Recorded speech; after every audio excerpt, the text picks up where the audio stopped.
I am so tired of coming on this podcast every single week and telling you to stop playing T.Y. Hilton. Like, just stop it. Mikey needs help. Mikey needs help. I was like, if you don't have Jeff Wilson in here, and if you don't run it on first down, I'm gonna strangle you through that TV. You should know better than everyone else. That fool tears you up when you plays you. Yeah, but he Don't you want him on your team? I have him at number 25. Thank you. Fine. Todd's the reasonable one on this show. I take issue with everything he said there. Well, I really do. DeAndre Swift. He's gonna break them tackles, son. That's bold. That's bold. That's putting your nuts on the table right there. Hey, there's the first time for everything. Waxing poetic over here with Todd Diamond. Dude's old. So what? He's not as old as Brady, and you're jerking him off before the show starts. I have Sutton in my top 10. I have him at number 9. Yes. You know what? I'm just canceling the league. I can't do this with you guys. All right, the regular season is over, and we are excited to bring you some MHA awards. The award show is here, and we're here to bring you all kinds of exciting awards, including Worst Move of the Year, the Top Performance of the Year, and of course, the most prestigious award, the MHA's Most Valuable Player. What's going on, MHA owners? I'm Eric Lansing, along with Mikey Renault and Todd Diamond. Those gentlemen helped me put together kind of the nominees list. We kind of gave our top options, and we kind of dwindled it down to 3 for each category, and ready to bring you the exciting award ceremony. Guys, what's going on? How you guys doing this Tuesday evening? Fantastic. Ready to see, if I was, how many times I was wrong or, if I was right on anything. So it's probably going to be more ratio of wrong, but, maybe there might be a right, just a little bit, in there. So we'll see. That's the most right thing you've said all season. Good job. Thank you. Appreciate it. Mikey, what's up? How are you doing? I'm fine. I'm ready to get this show on the road. We had a great season, and now it's time to give out honors. So very exciting. Yeah, it should be a fun show, just kind of going through. That's what I did a majority on Sunday, was go through and check out what I thought was MVP or the bust or the surprise of the year. So it's kind of interesting to kind of go back and look through all that. But before we get to the award show, let's do some MHA trivia. If my answers frighten you, Vincent, then you should cease asking scary questions. I'm gonna take it. Yeah, you guys ready for this? Oh, ready to go. I'm never ready for this, but I know, never am. He shows up, he participates. I can't be too mad at him. He gets a ribbon.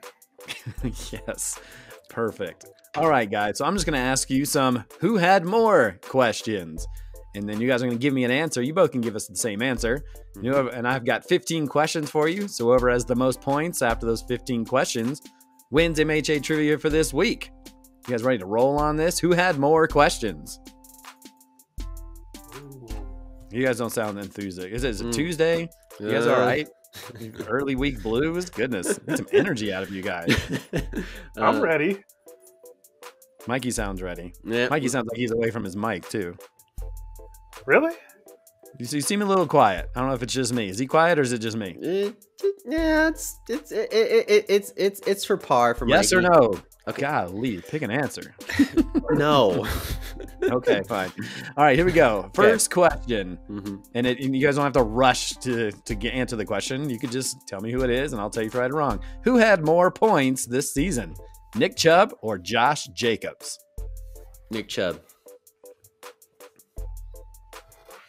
I'll say Josh Jacobs. And the answer is, it's Josh Jacobs. Of course it is. Jacobs outscored Nick Chubb 208 points to 205. Josh Jacobs, who would have thought that? Nick Chubb was by far the higher drafted running back. So, Mikey, are you surprised that Jacobs outscored Nick Chubb this season? No, because Chubb was hurt. Jacobs played almost the full season, so. Yeah, but even despite the injury games or games he did not play, that's still, he played 15 according to Yahoo, so he still played a majority of the games, but Chubb was a first-round pick, and I believe Josh Jacobs was in the 3rd round. I'll have to look that up while you give me an answer, but for him to outscore him, I don't know if that means anything, or if Josh Jacobs just things panned out right for him. What do you think? I mean, he was on a better team than Chubb, too. I mean, that's the other part. I mean, what was Cleveland going to do after they traded Beckham and their quarterback was hurt? Like, everybody can just focus on the run. Like, yeah, circumstance. No threat of a pass. This is true. Josh Jacobs drafted in the 3rd round by NWA, so some value there. So Mikey takes a 1-0 lead after one question. Question number 2, who had more touchdowns? Was it Antonio Gibson or was it Dalvin Cook?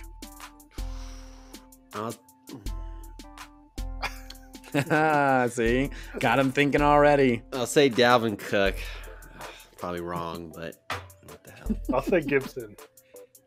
All right, and the answer is Antonio Gibson. Oh, come on. In fact, Antonio Gibson had 10 touchdowns to Dalvin Cook's 6. God. So, Todd, you said Dalvin Cook. Why did you think he had more touchdowns than Gibson? Just because Antonio Gibson was in like a committee with McKissick and Dalvin Cook. I mean, obviously Dalvin Cook was hurt a little bit, but he's still the main back, and I'm really. I mean, because there was times where Antonio Gibson this year wasn't.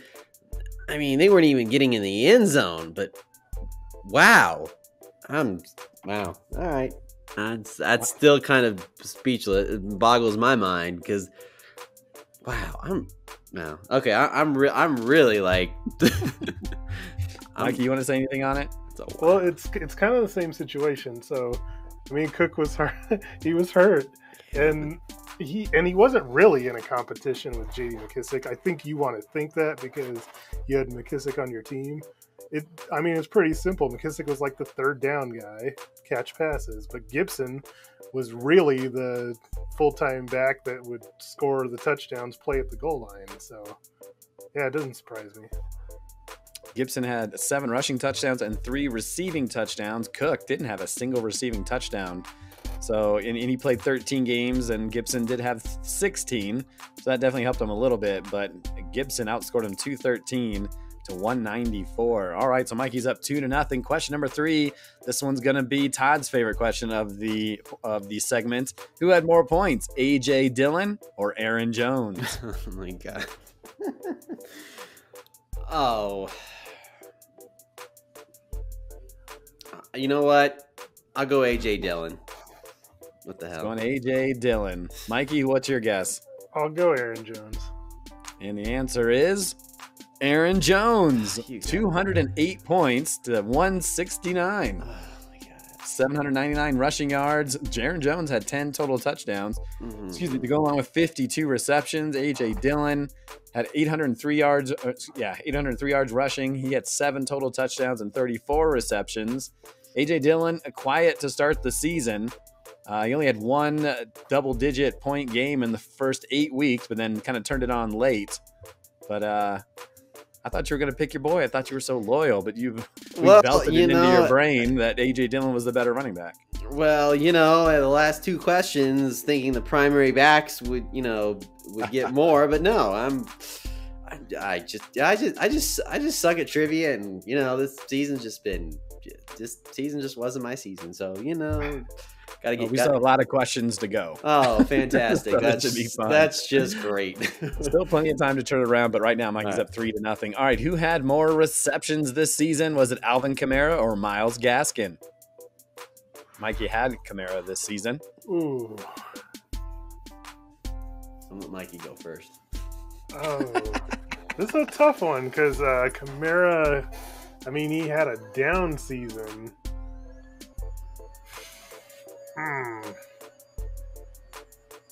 I'll still go Kamara. Todd? Kamara. What the hell? And the answer is Myles Gaskin. Oh my God. 49 receptions to 47. So pretty close, but as Mikey mentioned, an incredibly down year for Kamara, who still played in 13 games, still had 9 touchdowns, still had 211 points, but the receptions were very low for him this season. So no one gets a point on that question. So move on to question number 5. Who had more receptions, Hunter Renfrow or Jalen Waddle? I'll go Waddle. Mikey. This I know has got to Waddle be was your boy. Yeah, it's got to be incredibly close because I know they both had over 100.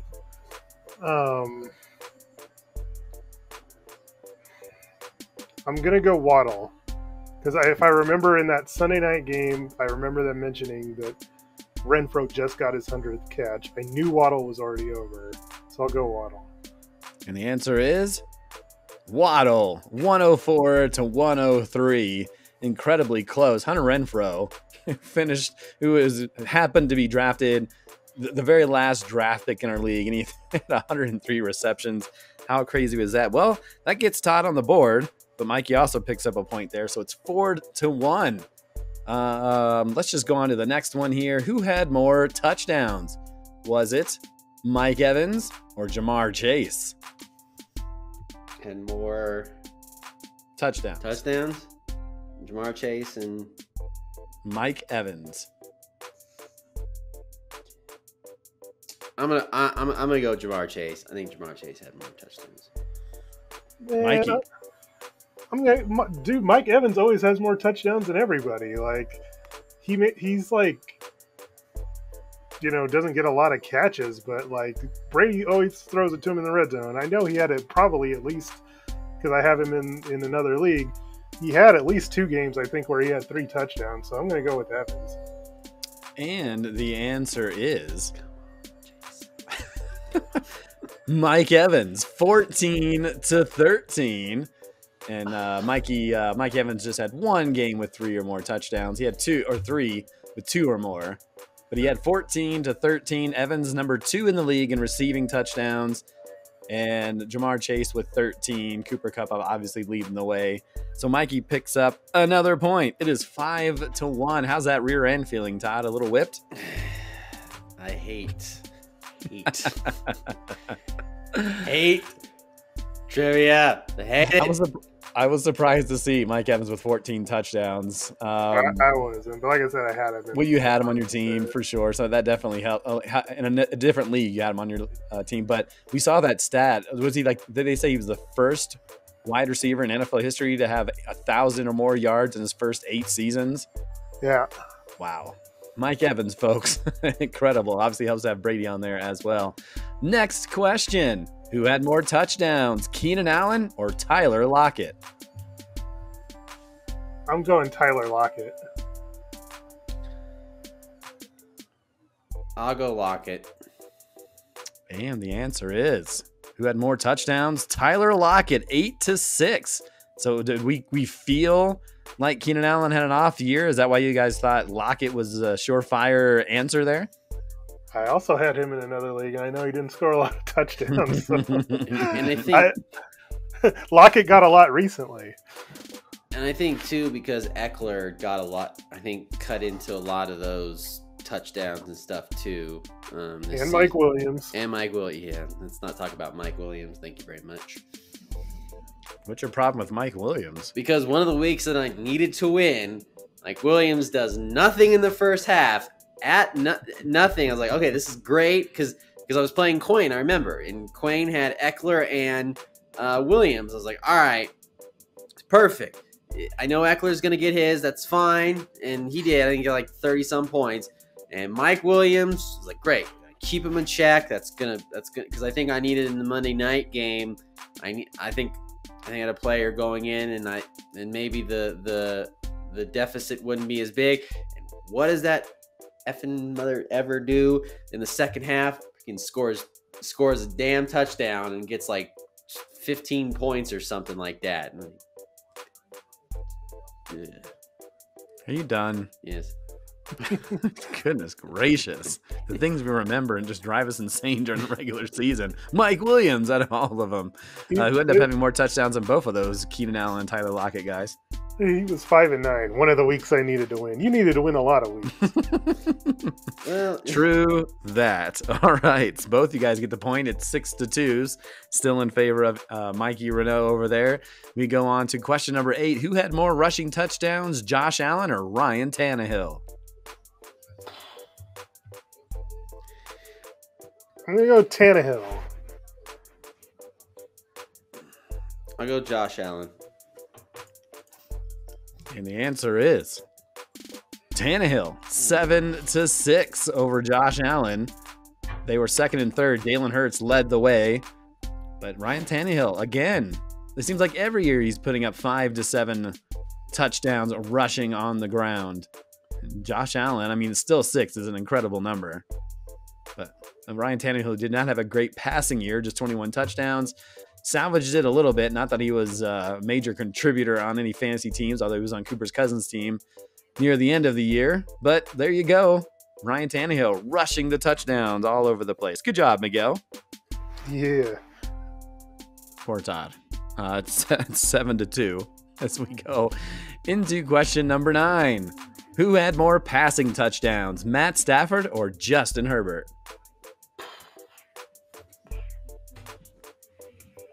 Sometimes I wonder if Mikey's cheating over there, but just about how bad he beats Todd every week. I'll go Matthew Stafford. All right, he's going Stafford. Mikey, who you going with?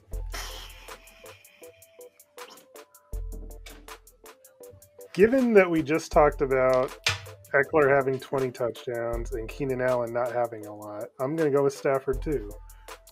The answer is Matt Stafford, 41 touchdowns to 38. That is an incredible number. But obviously, we saw what Cooper Kupp did this year.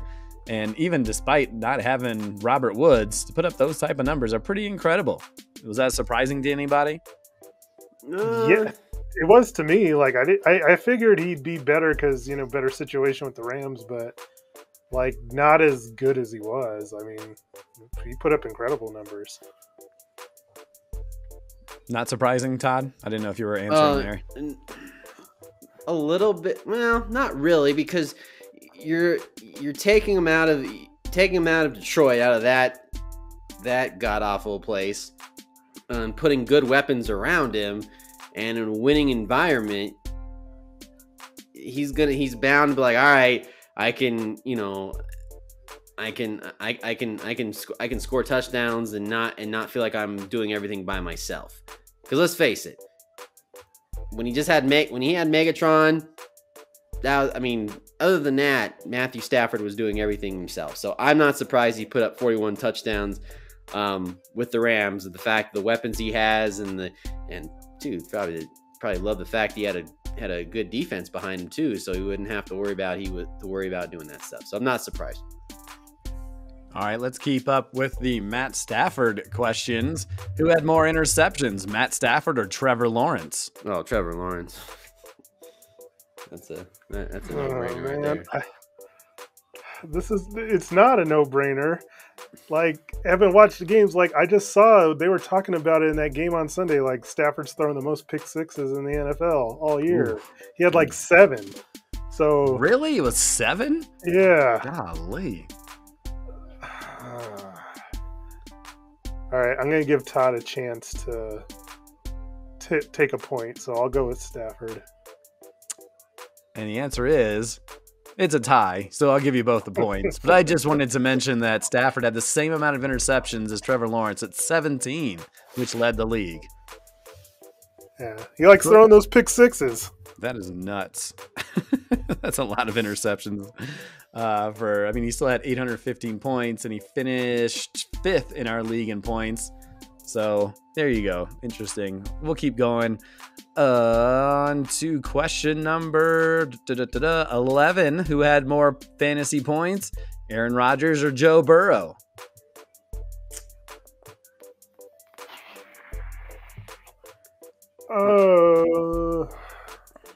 I go Joe Burrow. Man, I want to go Joe Burrow, but he missed last week. And I'm pretty sure Aaron Rodgers didn't. Well, Aaron Rodgers missed a week. They both played 16 games. I'll give you that. Okay. Man, it's got to be super close. Like, I'll just go opposite to give Todd a chance. I'm going to go Rodgers.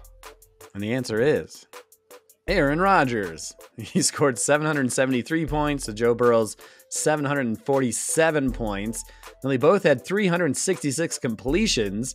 And Joe Burrow had 500 or close to 500 more passing yards, but Aaron Rodgers had 3 more touchdown passes. He had 10 less interceptions, Ooh, and he had there's a 1 more rushing touchdown. So Aaron Rodgers. I tried Another to. point for Miguel. Oh, thanks, Mikey. I really, That's a nice co-host. Really right there. appreciate That's a nice that. co-host. Appreciate that. You know, it's really great. One last quarterback question here in question number 12. Who had more points? These rookie quarterbacks, was it Trevor Lawrence or Mac Jones? Oh, Mac Jones.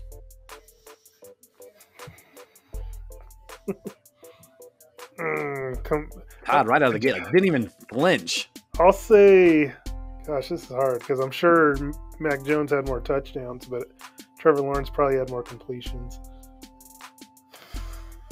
I'll go Trevor Lawrence.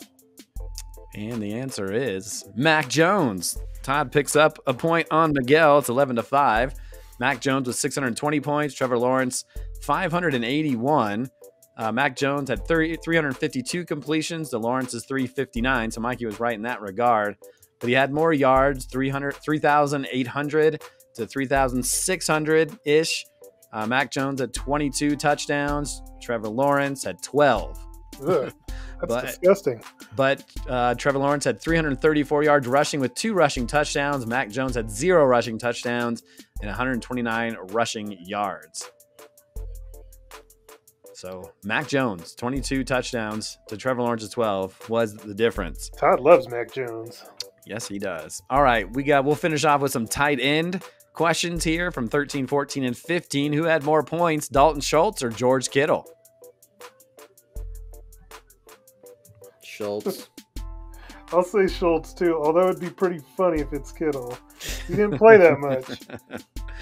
Yes, Schultz played 17 games, George Kittle 14. And it's Dalton Schultz who outscored Kittle 168 to 152. 78 receptions for Schultz, 808 yards and 8 touchdowns, 71 receptions, 910 yards and 6 touchdowns for George Kittle. So good job, you two. Yeah. Played that well. 12-6 in favor of Miguel. Who had more receptions? Was it Zach Ertz or Mike Gesicki?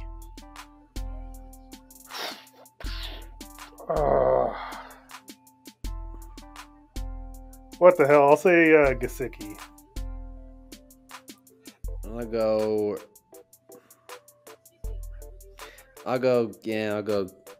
Gesicki too. Might as well. And the answer is Zach Ertz by 1 reception, 74 to 73. 74 to 73. I'm sure we'll be talking about Zach Ertz a lot more in the show where we were right about, because Mikey made an incredible prediction and ended up finishing 4th in our league amongst all tight ends. So great job there. So neither one of you pick up the point. Last question here for MHA Trivia, and we'll end poor Todd's misery. Who had more touchdowns from these 2 tight ends, Pat Freiermuth or Rob Gronkowski? Gronk. No, it can't be Gronk. Like, Gronk was so good at the beginning, but he sucked at the end. So, or at least in the middle. So I'm going to go Freiermuth. I just think he's more consistent. And the answer is Pat Freiermuth by 1 touchdown. So it wasn't by a ton, but it was 7-6. Freiermuth ended up finishing 5-6, 126 points. Gronk had actually 131 points, so more points because he had more receiving yards, 802 to 497. But the question was touchdowns, and Freiermuth 7-6 in that category. So Mikey wins MHA Trivia again. 13-5 is the score. So just some stuff I saw that I thought were interesting and wanted to bring to the league's attention, especially as we go into the offseason and how we're going to be setting up our research and draft and so forth. We'll talk a lot about these guys, obviously, in the offseason, but some interesting news and notes there. Okay, you guys ready for some awards? Yeah. All right, MHA Awards time. And we'll start things off with Worst Move of the Year. And this could be a draft pick or a free agent pickup or a trade. It could be any kind of move. And here are the nominees, and these are in no particular order. We'll start off with Mike Davis. drafted by the Lemonheads in the 5th round, didn't have a single 100 rush yard game this year. In fact, he never had a game where he had more than 50 yards rushing. Yuck. Our second nominee, Julio Jones, drafted by the Hot Tamales in the 5th round, scored a total of 58 points, just 2 double-digit point games this season, and he finished 98th amongst our wide receivers. And the final nominee for worst move of the year, Javonte Williams, who was drafted way too early in the 3rd round by Bishop Sycamore, and then traded him away for Brandon Ayuk, who was even worse in terms of total points by the end of the season. And the winner is the Javonte Williams move, because it was 2 bad moves in one kind of fashion by one owner. So what do you guys think in terms of Javonte Williams winning the worst move of the year? Mikey, we'll start with you first. I shit on the move then when it happened, and I shit on it now. Like, to me, the one thing that puts that move in the winner circle is that the trade happened before the game started. So he drafted him in round 3 and traded him for a guy that was drafted in round 7 without even seeing anything. It just, that's what made it bad. Like, Javonte Williams turned out to be a really good player, which made it look even worse for Bishop Sycamore, because Brandon Ayuk, who was highly touted this year, wasn't what people expected. So yeah, that move was just bad all the way around. All the way around. Todd, you want to add anything? Yeah, I mean, the thing is with that situation, obviously that's a homer pick, of course. I mean, obviously Javonte Williams definitely has shown, obviously this season, that even next year, he might even go sooner. Who knows? But yeah, I just don't think I agree. You don't make a trade like that if you don't until you see something and see it in action first, because I mean, if we had a crystal ball, we'd all be millionaires, but that's not the way the world works. And you have to kind of, I say there's never a sure thing ever. And in that case, that was just, that wasn't a very good, mindset. I understand, trading a running back, because obviously Quayne really needed one bad and helped him out, but not thinking it through, you gotta let it marinate a little bit, and then you put it on the grill. The only thing I'll say in defense, and this is just playing devil's advocate in some regard, Bishop Sycamore did draft 2 running backs in the first 2 rounds, and then drafted another running back in the 3rd round, and decided I figured he wanted another wide receiver to go with Amari Cooper and DJ Moore. I mean, we're not a 3 wide receiver league by any stretch, but that's my assumption. But before the games even start, to draft a 3rd round pick for a 7th round pick, like, you must really hate your team. And it's not like he was dealing with injuries. It's not like Amari Cooper got hurt or DJ Moore got hurt. I mean, it's hard to fathom exactly why he did it, other than he figured he needed another receiver. But that's the only thing I'll say about it. Look at Eric being nice. You know what I got to say to that? What's that? In the great words of Tommy Lee Jones in The Fugitive, I don't care. I don't care. I don't care. Some of the other moves that you guys kind of mentioned, we were pretty close. Like Mikey mentioned himself dropping Tua, as dropping him, and then not. I mean, you never know when your quarterback's going to get hurt. And I think Mikey didn't want to roster a backup unless he absolutely had to. And then Murray got hurt, and then Tua was picked up by me, and then didn't have many options after that. Is that right? It wasn't a big time thought for me not to have a backup. What kind of was going on at the time was I was trying to figure out like who was going to be in my flex, and I didn't have a really good option. So, Julio was in and out, Beckham was in and out. The guys I had on the bench, you just never know. So I was just looking for finding that ideal, surfing the waiver wire each week, find that flex option, and he was expendable at the time, and then Kyler Murray got hurt and I was screwed. We'll talk more about the Julio Jones stuff on the next podcast, but yeesh. Mike Davis also very disappointing this year. Okay, next category, and we'll go to the best move of the year. Here are the nominees.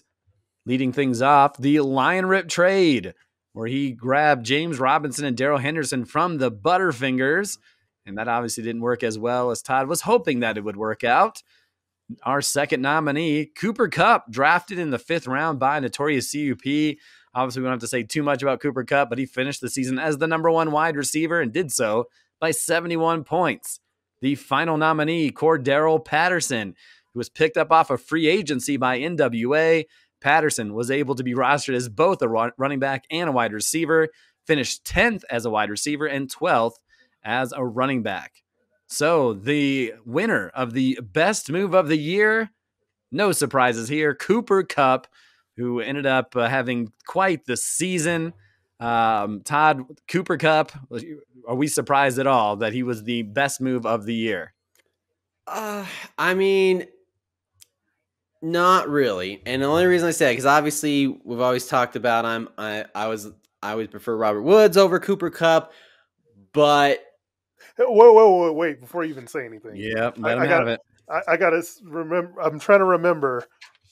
Not even close. That's what you used. Okay, you could go ahead, Todd. We'll talk more about that on the next show.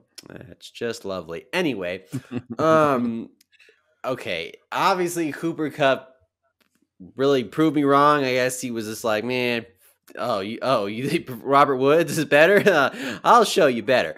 No, and I think too the fact that was Matthew Stafford's not just his main target, obviously this season, but his kind of his safety blanket. And every game from start to finish, Cooper Kupp just dominated. You had him on the outside, the slot, the backfield, whatever the case may be, and he just shattered. He shattered a lot of records. So, Cooper Kupp proved me wrong, and obviously I was wrong, not a shocker, but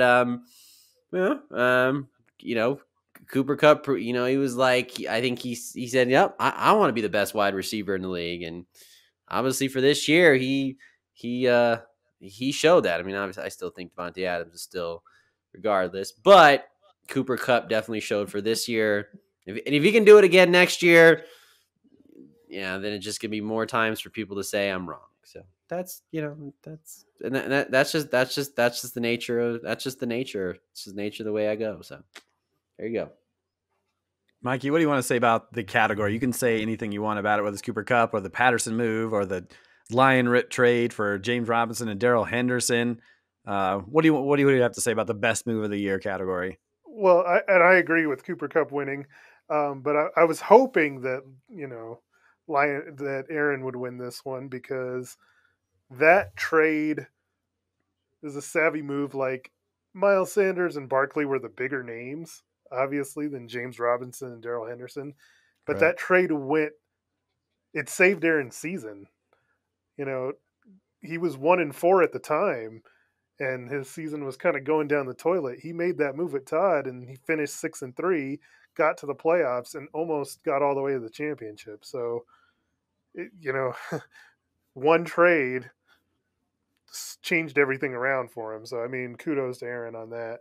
But yeah, I mean, Cooper Kupp is just, the greatest wide receiver season in our history. I think is the best move for sure. We could almost use that Lion Rip trade as the worst move of the year for the Butterfingers, but we did not go that route. Let's go on to the next category. We're going to go with the surprise player of the year. And here are the nominees. Cordero Patterson finished with 1,166 total yards, 11 touchdowns, and as we mentioned, was a free agent. Mike Davis obviously having his struggles allowed Patterson to kind of get into that starting lineup, and he did wonders with it. Our next nominee, James Conner, finished 6th amongst our running backs, 238 points, 18 total touchdowns. Incredible. And rounding things out as surprise player of the year, Brandon Cooks, who finished 20th amongst wide receivers despite kind of an offense without Deshaun Watson. So who is the winner for surprise player of the year? It's going to be James Conner. And of course, James Conner, what he did this year, despite the ridiculousness of last year for someone who had him last year. But this year, 752 yards, rushing with 15 touchdowns, 37 receptions, and 3 touchdowns. Mikey, James Conner, surprise player of the year. What do you think?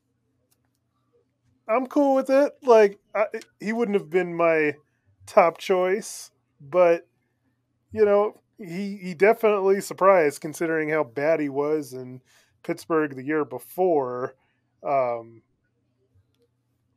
year he had 936 yards rushing with 6 total touchdowns. So yeah, definitely a huge jump. For sure. And I mean, I think he went in this like the 7th, 8th round, something like that. So yeah, nobody was expecting him to be as good as he was. Who I think I would have given a slight lean to was Cordell Patterson. I mean, if you probably would have polled every owner on draft day between the 3 guys and said, well, which one of these guys? I mean, Cordell Patterson wasn't on anybody's radar at that point. Correct. Like, yeah. I mean, he's had a long career to where he hasn't really done anything except he's been a dynamic kick returner. And then all of a sudden this year, you know, Atlanta found a way to use him in a bunch of different ways and kind of unlocked him and saw what happened. Todd, what do you want to say? We'll talk about Brandon Cooks a little bit. Yeah, I mean, obviously, he said with no Deshaun Watson and Brandon Cooks just made obviously for a player that, and you always mention this too, a player that's been almost every team and then is cut. Obviously made do of what he did this year. Took advantage of it this year with mediocre quarterback play or rookie quarterback play at this point. And, I mean, obviously under the radar. I mean, obviously, I think if we go back in our rankings, I don't think I had Brandon Cooks, finished 20th in our league. I think if we go back in the wide receiver podcast, I don't think any of us had Brandon Cooks, maybe not even in the top 30, maybe, or 20 of wide receivers. So that just shows you what, he took full advantage of his situation and, something to look forward to. Just imagine, I guess, too, if they can find a quarterback there, it's probably not going to be Deshaun Watson, but Brandon Cooks, good on him. I mean, that's why when you hope when you draft, wide receivers, later in rounds that you're thinking, okay, I could just take a flyer on it. I mean, obviously you're not drafting him, he's not the elite of the elite by any means, but the fact of the matter is you throwing darts at a dartboard. And if you can at least get it close to the bullseye, then good on you. Mikey drafted Brandon Cooks in the 10th round and benefited greatly from him.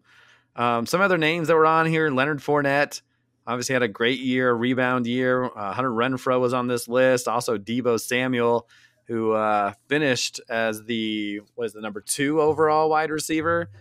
Although a couple years ago, while he was injured last year, 2 years ago, he could put up those type of numbers. But those are so James Conner, surprise player of the year. Coming down to last couple of categories here, the bust of the year. And here are your nominees. Clyde Edwards-Helaire finished 41st amongst all running backs. He played in 10 games, so he dealt with some injuries, 110 points, and he was drafted in the 2nd round. Russell Wilson, also drafted in the 2nd round. Only 3 games where he had 50 or more points. He had 5 games where he had less than 40. And our final nominee, Allen Robinson, who was drafted in the 5th round. Obviously, injuries hurt him in the second half, but when he played in the first 9 games, he had 0 double-digit point performances. So the nominees, Clyde Edwards-Helaire, Russell Wilson, Allen Robinson, and the winner it's going to be Allen Robinson. A really tough year for the Chicago Bear wide receiver who a lot of us, I had him in a different league, so I was high on him as well. He's put up decent numbers despite terrible quarterback play, obviously playing with Mitchell Trubisky last year. Andy Dalton to start the year, and Justin Fields never thrived. And I'm not sure. I didn't see a lot of Bears games this year. Obviously, there was a couple of them on prime time, but just never looked like himself. Mikey, what do you think about what we saw from the bust of the year? And I agree with that bust of the year. That would have been my selection. Like, he was a top 10 receiver each of the last 2 years. So there's no real like explanation. Like, you could say bad quarterback play, but he's had bad quarterback play. Like, that didn't, nothing changed there. So it's almost just like I can't explain it. It's hard There's to no, explain, isn't it? yeah, I mean, he had no double digit games, none. I just don't know what happened. Like, if it was, yeah, I mean, this one is a tough nut to crack. I gotta be honest with you, but he was terrible, like unplayable, like just awful. And obviously hurt Kilgore Trout in a major way. He had a game where he scored a touchdown and still had less than 10 points. You know how hard that is? Oh, man. Tough year for Allen Robinson. Todd, what do you want to say about the bust of the year category, whether it's about Allen Robinson or anybody that we've mentioned so far? Well, I mean, the other nominees, Russell Wilson. I mean, injuries galore, and I think, you know, I think his tenure in Seattle might be up there, and then Edwards-Helaire, injuries galore. Now, granted, this was a running back that, you know, in his first year, I mean, people were high on him. I mean, drafting him in the first round, but you know, obviously Kansas City, you know, with kind of a three-headed monster at running back. Kind of taking away, but you know, Kansas City as a whole, you know, hasn't really been because they had some bad games. They had some bad games and just wasn't there themselves. But and then, you know, Robinson, yeah, I mean, obviously bad quarterback play even beforehand, and he still put up, you know, top 10 numbers. You know, we'll see, you know, here's the thing too, is it'll be interesting going into next season where we will be, depending on what they do, you know, because obviously, you know, the last 2 days we've all been following it. I mean, coaches been fired and GMs being fired left and right. So we'll see how that, you know, that's always an underlying thing in reality and, you know, but it kind of leads over to fantasy too. Because if you bring in a coach that, you know, that sees, all right, we need to get him the ball a lot more. We need to find ways to get him the ball, and that'll help quarterback play. So, but yeah, just a tough break for Robinson. Yeah. Some other guys that were mentioned amongst the busts of the year: Calvin Ridley, Julio Jones, Mike Davis, Amari Cooper, DK Metcalf. So some of the other names, obviously with Wilson and him finishing 4th in our league last year, obviously was a big proponent of Aaron's great season. And so if someone thought DK Metcalf had an off year, Wilson obviously was a part of that. So tough to see, but yeah, Allen Robinson was definitely easy call to make. Okay, next category, 2 more left to go, and we'll go to the next one, and that's going to be the top performance of the year. And here are your nominees. Leading things off, Patrick Mahomes, who had 81 points in Week 10. Second nominee, Jamar Chase, 42 points in Week 17. And Joe Burrow, who had 83 points in Week 16. And the winner is Patrick Mahomes. And I'm going to tell you guys why. Jamar Chase's performance came in Week 17 for Todd's team, which had how much meaning did it have? 0. Didn't even play. That's right. 0 has no meaning or bearing whatsoever. Joe Burrow helped Lion Rip tie Notorious CUP in the semifinals. And yes, while it gave Lion Rip every opportunity to win, it was Patrick Mahomes, because it came down to that Week 10 for Notorious CUP, who beat Lion Rip that week. And that win allowed CUP to advance because it breaks the tie. So Patrick Mahomes is your top performance of the year. Does that make sense to everyone? Yes. Yeah, Yeah, no I argument. love it. All right, good. I'm glad. I just happened to come across that today, and I was like, oh, this makes perfect sense. So, some pretty amazing performances, and some of the things I have to find my sheet here. There was a lot of amazing performances, and I'll mention some of them that I have. And if you guys want to throw some in there, some big weeks. You talk about Derrick Henry back in week 2 at 44 points. He had those 3 rushing touchdowns. James Conner, who had 35 points. He had 2 rushing and a receiving touchdown. Leonard Fournette, who had 42 points, 100 rush yards, and 3 touchdowns. Joe Mixon in week 12, 32 points. Austin Eckler had 38 points. Joe Burrow, we mentioned the 83 points, who had 37 completions, 525 yards, and 4 touchdowns. Josh Allen, 76 points in week 3. Patrick Mahomes, 81 points in week 10. Jonathan Taylor, who had that 51-point performance versus Buffalo, who had 4 rushing touchdowns and 1 receiving touchdown. Amazing that didn't make the top 3. Who was that against? Are you talking about it was against Buffalo? No, I mean, who was Jonathan? Oh, who was that against? Oh, we know. Yeah, I think Todd, that you was still with us? Yes. that was Okay. the day. That was the day he had the 5 touchdowns. That performance against Buffalo, and then I think Austin Eckler also had a big performance against Todd. Yeah, the 51 points. I wasn't playing Gonzo Cats, but I was playing. I had Carson Wentz that week. Carson Wentz. Yeah, and every time I was like, oh my! I was like, every touch. Come on, like at least could have one of those touchdowns. Could have Carson Wentz thrown him the ball? Just one. No, just handing the ball off. Son of a bitch. He's not bitter at all. A No. couple of more. Tom Brady, 77 points in Never week bitter. 5. Tyreek Hill had a lot of points. He had 11 receptions and 3 touchdowns in week 4. I don't know why I didn't put the point total down. And, of course, Jamar Chase as well. Okay, you guys ready for the most valuable player award? Yeah, this is the good one. Everybody on their feet. There should be no question on who this is, by the way. Here are the nominees. Jonathan Taylor. He led the league in rushing and in touchdowns, and he helped Gonzo Cats reach the playoffs as the 4 seed. Tom Brady led the NFL in passing yards and passing touchdowns, helping Eaton W's reach first place for a good portion of the season, and of course, making the playoffs as a 3 seed. And finally, Cooper Kupp, who broke the MHA record for points in a season, and did so with 341 points, and of course, leading Notorious CUP to the MHA championship. The winner is for most valuable player. Everybody, it's the guy who put up triple crown numbers at the wide receiver position: 145 receptions, 1,947 yards receiving, and 16 touchdowns. Cooper Kupp is the most valuable player. Is that who you're thinking should win it, Miguel? Absolutely. I mean, it's one of those seasons that you're probably never going to see again. Just the combination, as you said, the triple crown. It's one thing, like, even when Calvin Johnson had, the NFL record receiving yards, he didn't have like the big ton of touchdowns to go with it.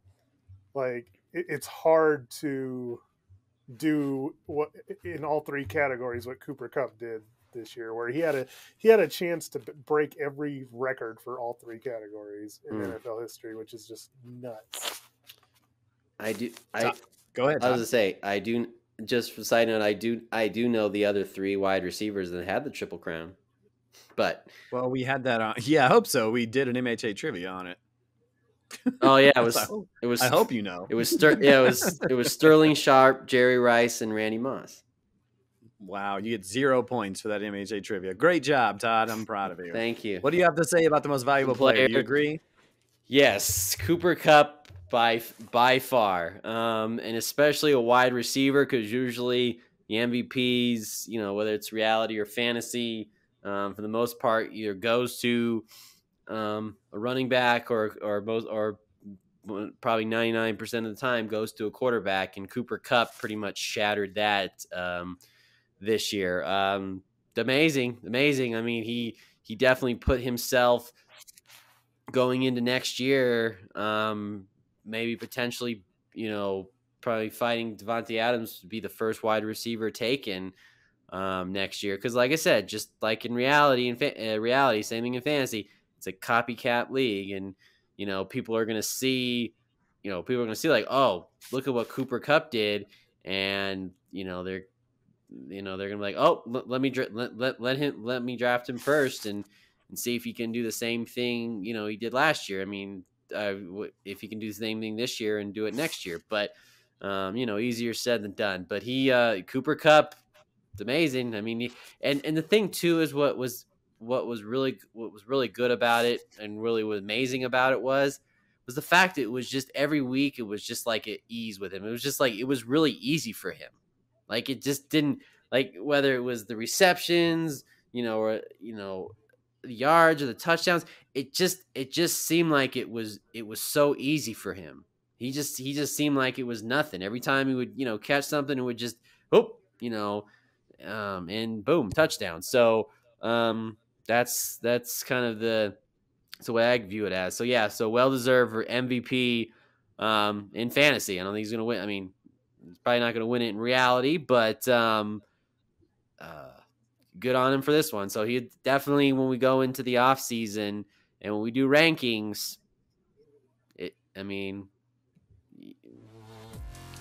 do we dare put him? I mean, maybe a little bold prediction before the bold prediction that that we'd rank him number one, or is it still Devontae Adams? So that's something to think about in that regard. Well, there you have it. The MHA Awards, another season in the book. We'll have another show coming up next week. We're going to reflect on our preseason podcast rankings, kind of tell you where we went incredibly wrong. And of course, that's going to be a lot. Where we somehow got some things correct. And that'll be interesting. And then for those who care about those board bets we made earlier this year, of course, bold predictions, we'll look at all of that. And of course, who won the most MHA trivia? Spoiler alert, it's not Todd. And yeah, so we'll have a fun show next week. Some of us will have to go back and listen. I've already listened to a couple of the shows and got to go back and listen to a couple more and get all those notes together. And that should be a fun show. You guys ready for that, to kind of look back at where we went right, where we went wrong? Absolutely. No one likes to go back and talk about where we went wrong. Well, I mean, I'm wrong all the time, so that wouldn't be anything new to me. But, the right ones, because like I said, I already know two of the board bets. I already know I won. So, that's chalk that up as a little two little victories there before it even started. So, at least I can hang my head high on those two. There you go. By far. Yeah, thank you. By far. By far. Not even close. No, Not even but close. yeah. Well, one of them was close. The other one, yeah, that I blew that one out by a mile. All right, Cooper Kupp, Robert Woods. All right, that'll do it for this MHA podcast. We'll be back next week, as we mentioned. Have yourself a nice rest of the week. For Todd Diamond, Mike Reno, I'm Eric Lansing. We'll see you next time on the MHA podcast.